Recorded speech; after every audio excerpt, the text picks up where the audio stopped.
into her heart, and then she closed them once more, dying with a soft, graceful shudder. He'd done well. There was never much blood if he did it right.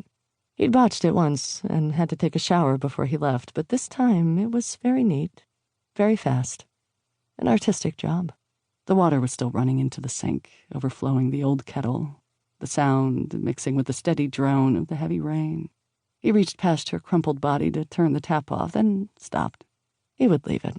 He pulled the knife free and hoisted the old woman's body into his arms, carrying her back through the cluttered living room, over to the narrow bed.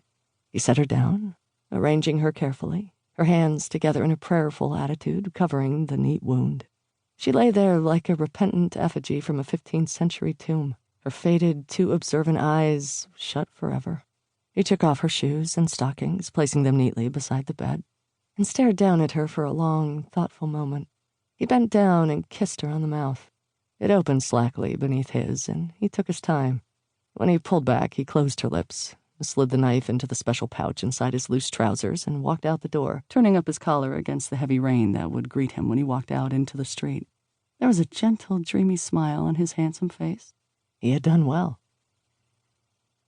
Claire McIntyre wrapped her hands around her mug of coffee and stared out into the rainy afternoon.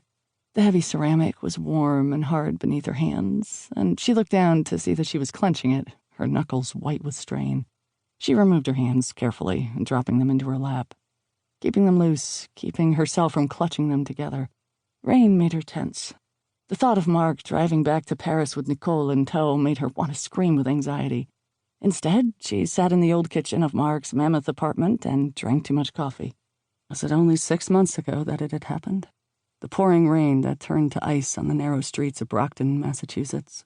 The car wheels that lost all traction, the sharp, desperate turn. She could still feel twinges from the whiplash that had twisted her neck muscles. Could the child feel anything at all?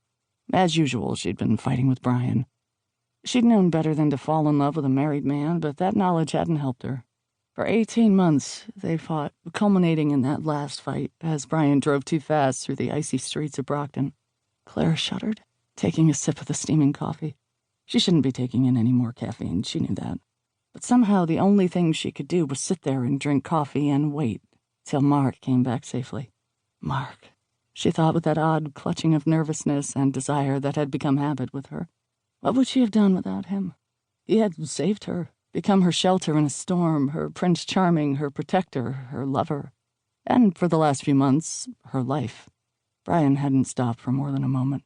They'd both seen the child's body lying there in the icy rain, and then he'd reversed the car and driven on as fast as he could, ignoring her screams of protest. It had all happened so quickly. Hit and run, the newspapers called it. Probably some drunk driver. There were no witnesses. No one had come forward. In all likelihood, the case would never be solved. Not if Brian could help it. And Claire had kept silent, knowing that she was an accessory, knowing that implicating Brian wouldn't help the 9-year-old girl fighting for her life at Mass General.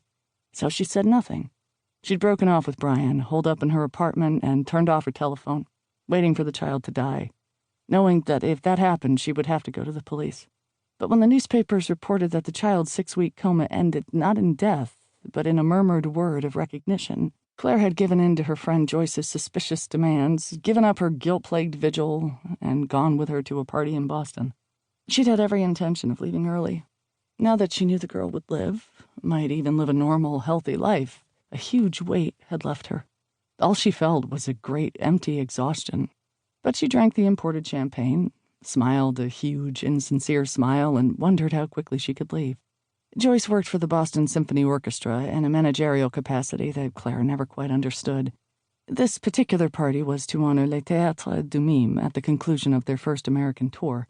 Joyce had charge of the arrangements, and Claire followed in her efficient friend's wake, smiling blandly at the French artists, until she met Marc Bonnard, and then her smile was no longer blind. He was very handsome, but then the room was full of handsome men. He hadn't been an inch taller than her own 5 feet 8 inches, and his lean, graceful body probably didn't weigh much more than hers. He looked very French, with a sensual mouth, a strong nose, sleepy, laughing eyes, and a thick wave of black hair that tumbled enchantingly down his high forehead. He had taken one look at her and made up his mind, he told her later, learning that she couldn't and would never.